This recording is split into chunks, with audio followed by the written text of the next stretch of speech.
Hi there and welcome to the December non-farm payroll preview. This release does come following the Fed's decision in December to increase rates by 25 basis points, with the non-farm payroll reading for that month coming in at 211,000. Now looking ahead to tomorrow's expectations for the headline change in non-farms, that's expected at 200,000, a range there of 135 up to 240. The unemployment rate expected unchanged at 5%, the range 4.9 up to 5.2. And finally, average hourly earnings on a monthly basis, that expected at 0.2%, the range is flat to 0.3%.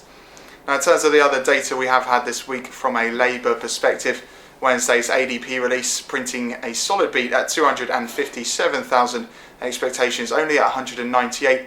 Furthermore, we had Monday's ISM manufacturing release with the employment component coming in at 48.1 versus expected 50.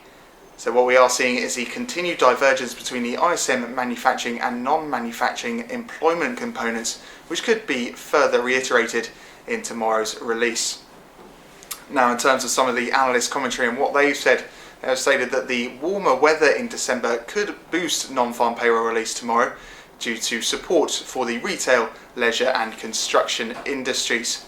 Furthermore, some stating that employers are not letting as many employees go, given the fact that their sales are remaining strong due to continuing consumer demand. And finally, that this is having a solid impact on the US economy as a whole. So in terms of what we can expect surrounding the release, some are stating that potential for lighter volatility due to the fact that the Fed's mandate is now shifting firmly towards inflation rather than a labour perspective.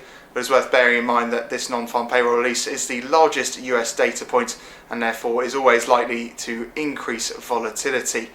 Some are also stating that given this, focus is always to remain on the change in non-farm payrolls, again that expectation 200,000, but then a lot of participants are stating that this could quickly shift towards the average hourly earnings given its wage inflation correspondence. Thanks very much for watching, have a good evening.